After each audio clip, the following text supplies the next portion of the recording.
Teaching aptitude का आज का यह दूसरा सीरीज है और इस सीरीज में हम लोग पहले वाले सीरीज से आगे बढ़ते हुए 10 प्रश्नों का और अध्ययन करेंगे। साथ ही ऑनलाइन इंटरफेस के बटन्स को भी समझेंगे, उनके फंक्शन को भी समझेंगे। तो चलिए शुरू करते हैं, क्लास की ओर बढ़ेंगे और पहला प्रश्न लेंगे। पहला प्रश्न आपके सामने आ रहा है और पहला प्रश्न है, विद्यालय पाठ्यचर्या का नियोजन किसके अनुकूल होना चाहिए? छात्रों के लक्ष्यों, उद्देश्यों तथा हितों। दूसरा ऑप्शन है विभिन्न विषयों में उपलब्ध पाठ्य पुस्तकों। तीसरा है महाविद्यालय में प्रवेश की अर्हताएं और चौथा है शिक्षकों का प्रशिक्षण और रुचि। तो यह टीचिंग एप्टीट्यूड से सवाल है और इसमें विद्यालय पाठ्यचर्या के बारे में बात की गई है। पाठ्यचर्या के बारे में आपकी समझ क्या है उसे समझने का यहाँ प्रयास किया जा रहा है। विद्यालय पाठ्यचर्या का नियोजन अर्थात विद्यालय पाठ्यचर्या का जो निर्माण होता है, नियोजन होता है, वह किसके अनुकूल होना चाहिए? तो यहाँ पे हमारा पहला ऑप्शन सही है कि छात्रों के लक्ष्यों, ठीक है, छात्रों के लक्ष्यों, उद्देश्यों तथा हितों को ध्यान में रखते हुए हमें पाठ्यचर्या का नियोजन करना होता है, जिससे कि हमारा मैक्सिमम जो एजुकेशन का मेन उद्देश्य है, मुख्य लक्ष्य जो है वह प्राप्त हो सके। अगला प्रश्न आपके सामने है कि निम्नलिखित में से किस उद्देश्य के लिए योगात्मक मूल्यांकन, समेटिव इवैल्यूएशन का उपयोग किया जाता है? ऑप्शंस हैं अधिगम प्रक्रिया के दौरान छात्र की प्रगति की निगरानी करने के लिए, मुख्य रूप से छात्रों को प्रमाण पत्र या ग्रेड देने के लिए, छात्र की अभिरुचियों और प्रवृत्ति को जानने के लिए, और चौथा ऑप्शन है छात्रों को आवंटित विशिष्ट अधिगम समूहों में विभाजित करने के लिए। तो इन चार ऑप्शंस में से समेटिव इवैल्यूएशन यानी कि जो योगात्मक मूल्यांकन होता है, तो इसका उपयोग किस ऑप्शन को पूरा करने में किया जाता है? आप यदि हमारे पिछले क्लासों को आपने देखा है तो एक मैंने इवैल्यूएशन के ऊपर एक क्लास लाया था जिसमें मैंने 4 सम डाई का फॉर्मूला दिया था। 4 सम डाई का फॉर्मूला क्या था कि जितने भी इवैल्यूएशन है उसे शॉर्ट में याद रखने का वो ट्रिक था। 4 सम डाई, 4 से फॉर्मेटिव, सम से समेटिव और डाई से डायग्नोस्टिव। तो ये 3 प्रकार के इवैल्यूएशन होते हैं, फॉर्मेटिव, समेटिव एंड डायग्नोस्टिव। तो इन 3 इवैल्यूएशन का क्या फंक्शन है, कब इसका इस्तेमाल किया जाता है, उस क्लास में मैंने डिटेल से बताया था। तो यदि आपने उस क्लास को नहीं देखा है तो आप देख लें ताकि आपका कॉन्सेप्ट क्लियर हो जाए। तो यहाँ पे अब देखेंगे कि समेटिव इवैल्यूएशन का उपयोग मुख्य रूप से छात्रों को प्रमाण पत्र या ग्रेड देने के लिए किया जाता है। समेटिव इवैल्यूएशन का उपयोग लास्ट में किया जाता है। फाइनल परीक्षा, अर्धवार्षिक परीक्षा, त्रैमासिक परीक्षाएं जो होती हैं वह समेटिव इवैल्यूएशन का ही रूप होती हैं।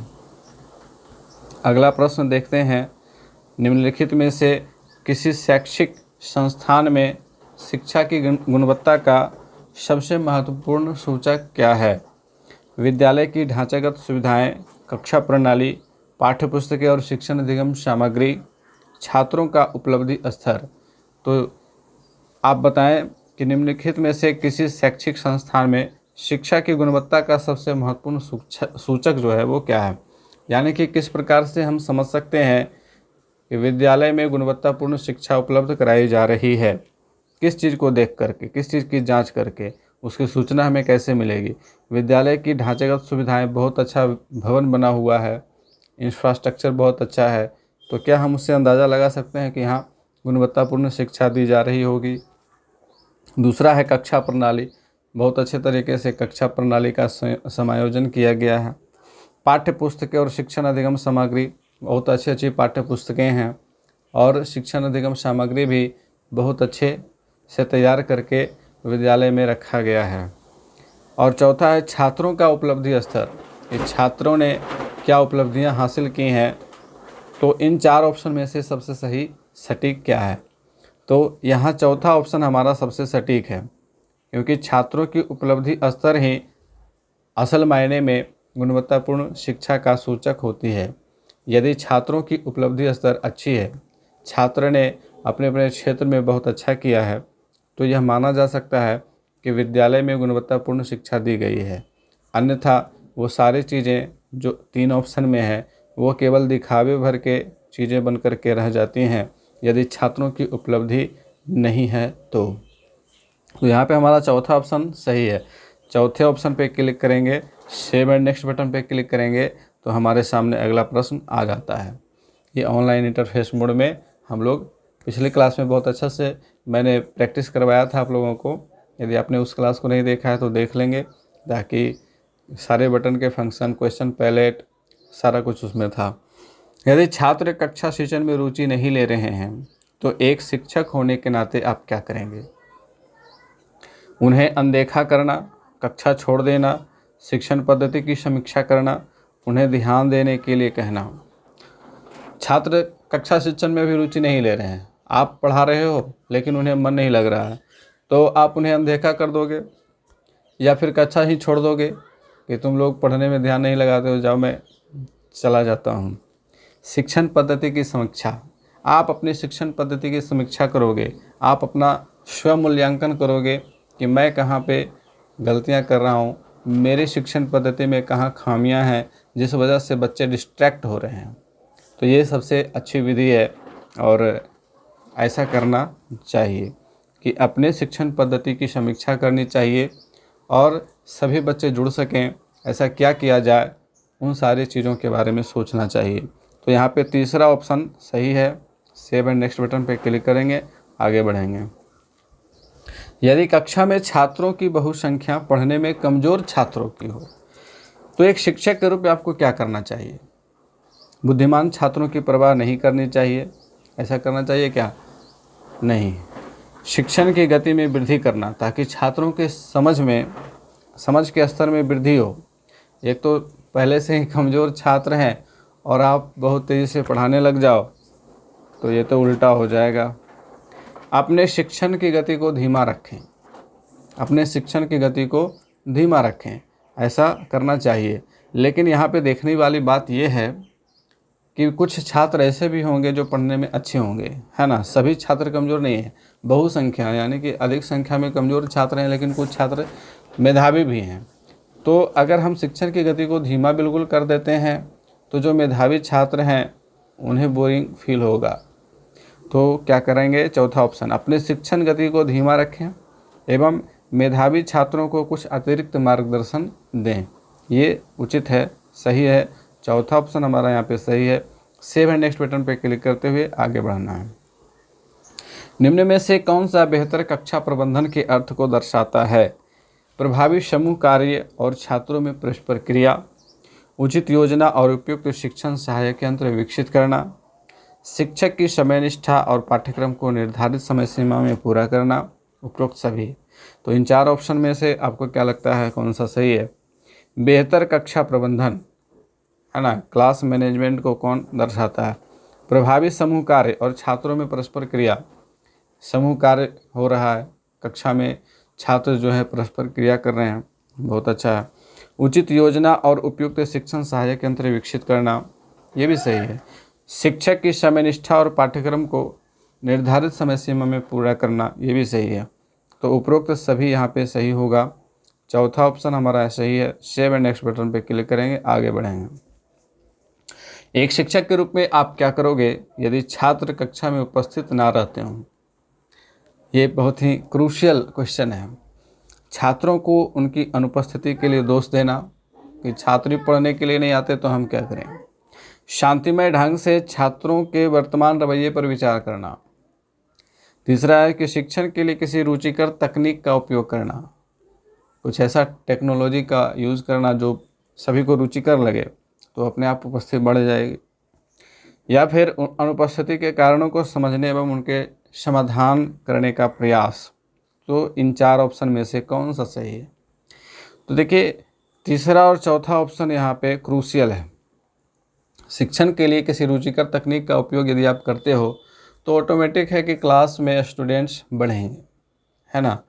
स्टूडेंट्स की पहुंच अपने आप बढ़ेगी, उपस्थिति अपने आप बढ़ेगी।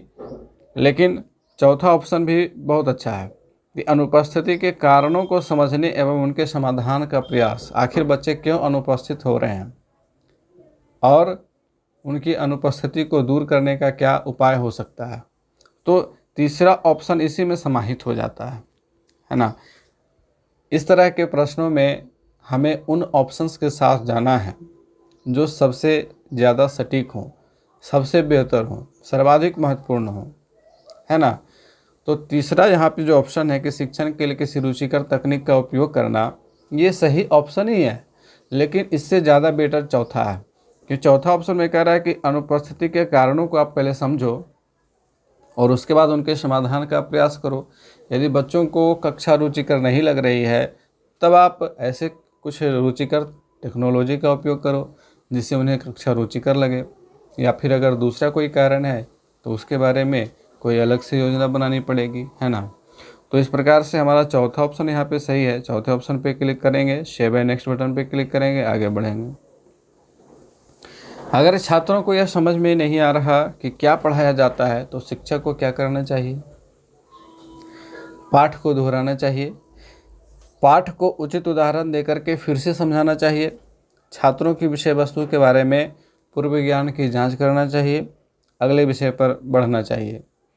तो इनमें से कौन सा सही ऑप्शन है? पाठ को दोहरा देना चाहिए एक बार फिर से, ऐसा करना चाहिए, या फिर पाठ को उचित उदाहरण के दे करके फिर से समझाना चाहिए। ये सही ऑप्शन है कि पाठ को हम फिर से उचित उदाहरण दे करके बच्चों के दैनिक जीवन से जोड़ते हुए, उनके वास्तविक अनुभवों से जोड़ते हुए कुछ ऐसे उदाहरण दिया जाए ताकि उन्हें पाठ के बारे में समझ में आए। दूसरा ऑप्शन हमारा सही है, क्लिक करेंगे, शेयर बाय नेक्स्ट बटन पे क्लिक करेंगे, आगे बढ़ेंगे। निम्नलिखित में से किसी पाठ्य वस्तु को कंठस्थ करने का सबसे उपयोगी ढंग माना जा सकता है? दीर्घकालिक अध्ययन, अवधारणा को समझना, ऊंचे स्वर में पढ़ना, अवधारणा को लिखित रूप में लेकर आना। तो किसी पाठ्य वस्तु को कंठस्थ करना यानी कि याद करने का सबसे उपयोगी ढंग क्या माना जा सकता है? दीर्घकालिक अध्ययन का मतलब लंबे समय तक पढ़ते रहना एक ही चीज़। दूसरा कि अवधारणा को समझना, कॉन्सेप्ट को समझ लेना, क्लियर कर लेना, ये सही ऑप्शन है। यदि हम कॉन्सेप्ट को समझ लेते हैं तो वो चीज़ें याद हो जाती हैं। दूसरा ऑप्शन यहाँ पे सही है, क्लिक करेंगे, शेयर बाय नेक्स्ट बटन पे क्लिक करेंगे, आगे बढ़ेंगे। शिक्षक के लिए छात्रों में अच्छे संस्कार उत्पन्न करने का सर्वश्रेष्ठ मार्ग कौन सा है? तो यहाँ पे पहला ऑप्शन है कहानी सुनाना, दूसरा है अनुशासन की भावना विकसित करना, तीसरा है शिक्षक का स्वयं का आदर्श व्यवहार, चौथा उनके माता पिता को विश्वास में लेना। तो शिक्षक के लिए छात्रों में अच्छे संस्कार उत्पन्न करने का सर्वश्रेष्ठ मार्ग शिक्षक का स्वयं का आदर्श व्यवहार है। एक शिक्षक जो है छात्रों के रोल मॉडल होते हैं और छात्र जो है अपने शिक्षक की कॉपी करते हैं, अनुकरण करते हैं।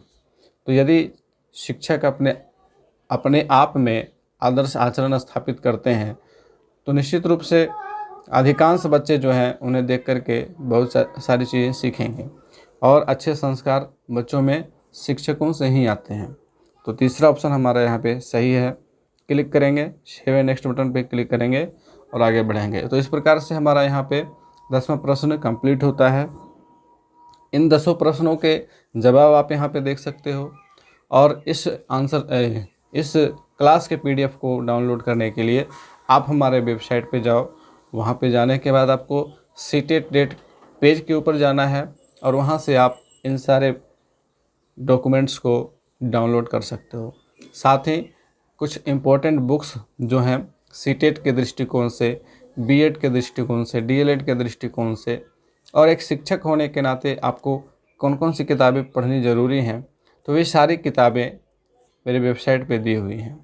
वेबसाइट का लिंक आपको डिस्क्रिप्शन बॉक्स में मिल जाएगा। आप वहां से जा कर के इन महत्वपूर्ण डॉक्यूमेंट्स को डाउनलोड कर सकते हो। इसका कोई भी शुल्क नहीं लिया जाएगा।